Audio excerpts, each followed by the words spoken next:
It is my firm opinion that this is the longest continuously running practical joke in North America that the sea has ever pulled. It was awesome. Such an epic prank. This is the Exploring the National Parks podcast with Dirt in My Shoes. My name is Ash, and I'm a former park ranger and the founder of Dirt in My Shoes. I think that the parks are best seen from the trail, and I'm here to make national park trip planning easy. And I'm John. I carry the kids on the trails, I tell stories, and notice all the things that Ash doesn't care about much, like birds. Join us as we show you around America's spectacular national parks. We're sharing our favorite places, fun facts, adventures, and misadventures. And we'll even throw in a little trip planning. Let's start exploring.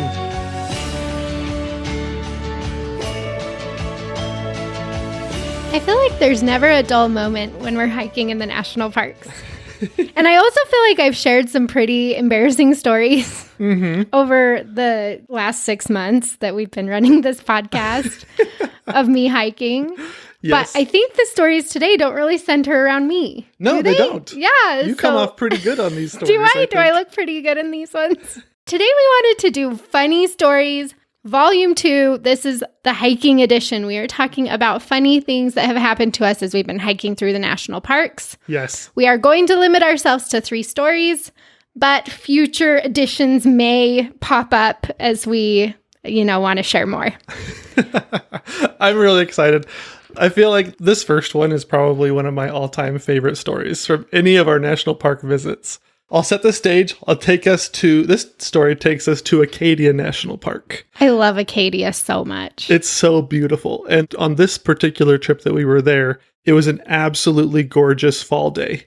Absolutely beautiful. We were at Thunder Hole, which if you've ever been to Thunder Hole, it's an incredible place. And we were there at high tide. And what happens, the reason why they call it Thunder Hole is as the waves come in, somehow the way that the waves crash into the rocks, it just creates this amazing thunderous roll that just kind of just echoes through the whole area. And so Thunder Hole is a really cool place to be. It's really popular.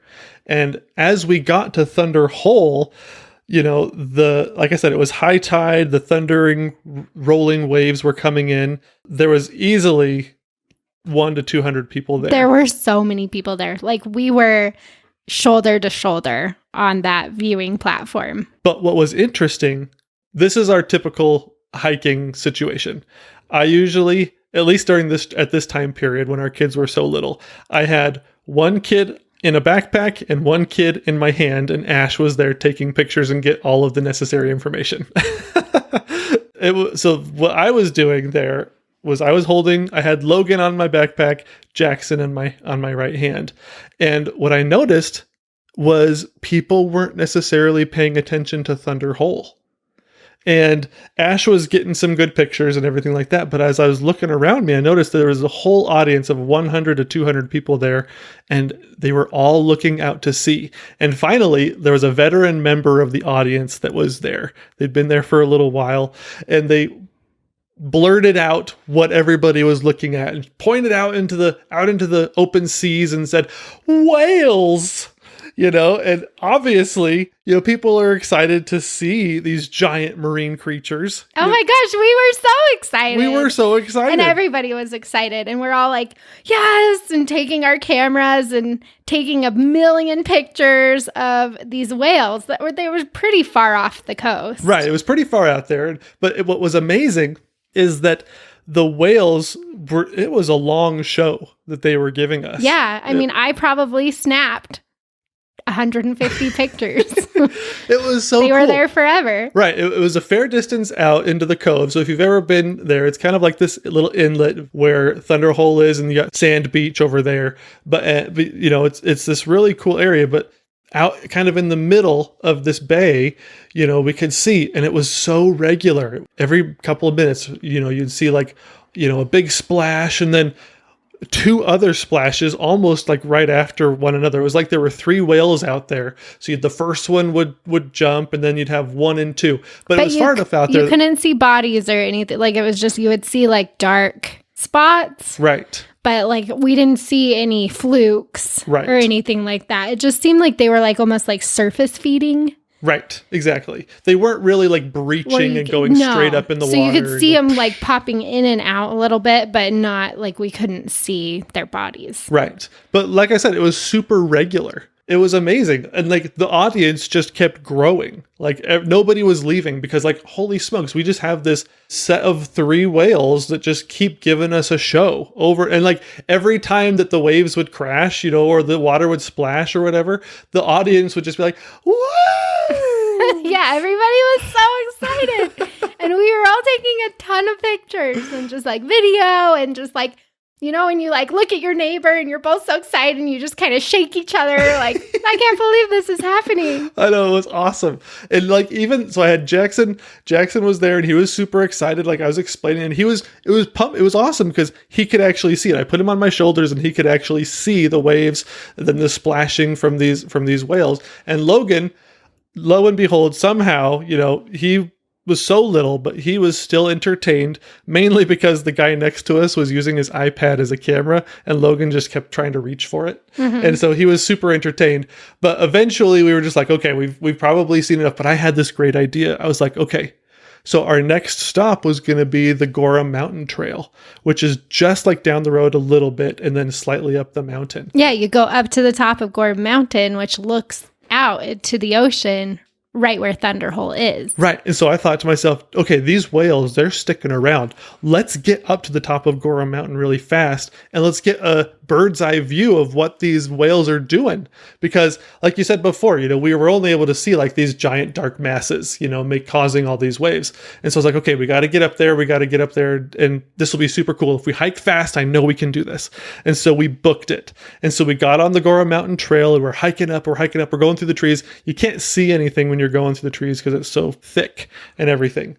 But eventually we kept getting higher and higher. And there's the Gorham Mountain Trail, there's these awesome like rock faces where the trees kind of clear and you're able to look out and you just see some beautiful views and you can get a great vista. And so we finally come through the trees out onto one of these rock outcroppings and we had amazing views and we were finally able to get that higher vantage point and we could see everything in a crisp HD, you know, and it was the rising blue forms and the white capped splashes that accompanied them were now perfectly apparent. And Ash and I, all we could do was laugh. We looked at each other and looked sad for a minute. And then we just burst out laughing. Yeah. All we could do was laugh at ourselves, laugh at all the people that were surrounding us down there at Thunder Hole, and just laugh because we had been completely and thoroughly punked. I have never been part of such a brilliant prank before because I literally have 150 pictures of a buoy out in the ocean that was bobbing up and down that made it look like it was whales. Well, what the buoy was there for was out in the middle of this bay, there's this little shallow reef, and that's what the buoy was signifying for any boats that came in, right?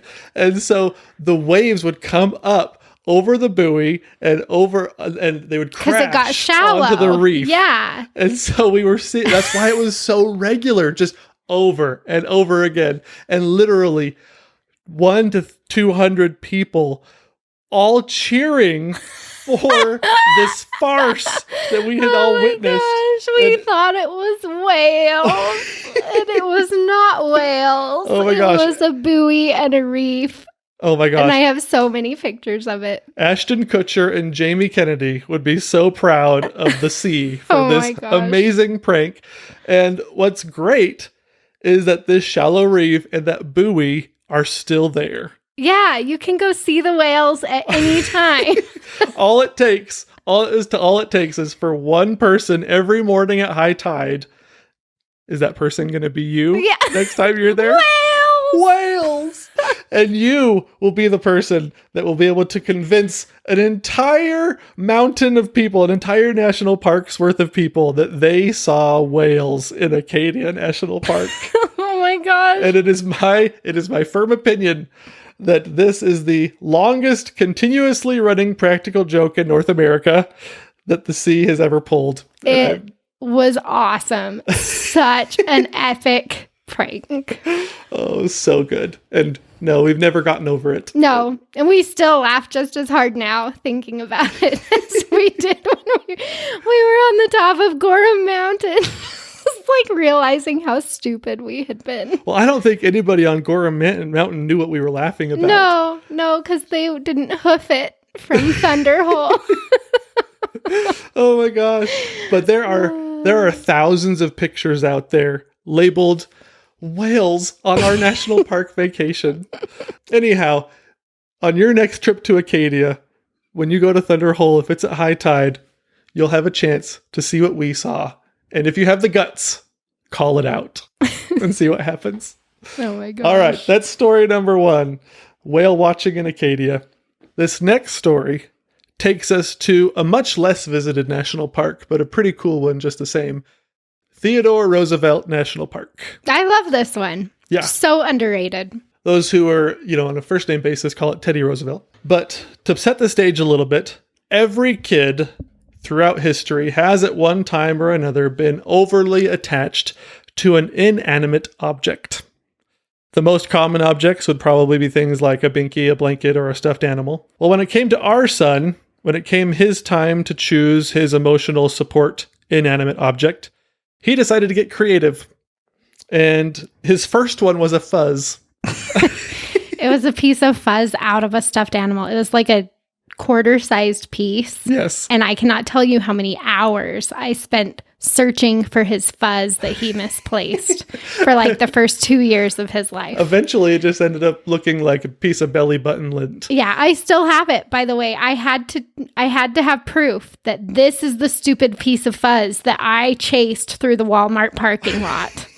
And this is the stupid piece of fuzz that I tore apart our apartment to find underneath the couch cushions. Oh my gosh. Well, it's because when you enter some grocery stores like the Walmart, it's like a hazmat situation, You enter the entryway and all like the air like blows all the germs off of you. Yeah, and he dropped his fuzz at that moment and it went across the road. And I'm like with a cart with 2 kids chasing through the parking lot. Dodging traffic. Yes, this stupid piece of fuzz. So that was the first. So that sets the stage, and just all parents will know there is very little a parent won't do in order to make sure a child doesn't just lose it because they somehow lost their inanimate emotional support object, right? This brings us to Theodore Roosevelt. Keep this in mind. So, I don't know, a year or 2 down the road from the fuzz. But Ash and I and the boys were in Theodore Roosevelt. We're finishing our hike to Elkhorn Ranch. And we're on our way back to the truck when news reaches our ears that the newest special inanimate object of our son's choosing has been misplaced or has gone missing. And this is where a parent has to make a choice. Hike the mile or so back to the ranch and search for and ultimately fail to find the said item, or try and ultimately fail at consoling your child for an unknown amount of time until you can somehow replace the item that they forget about it. So this is the choice. And in our case, we chose both.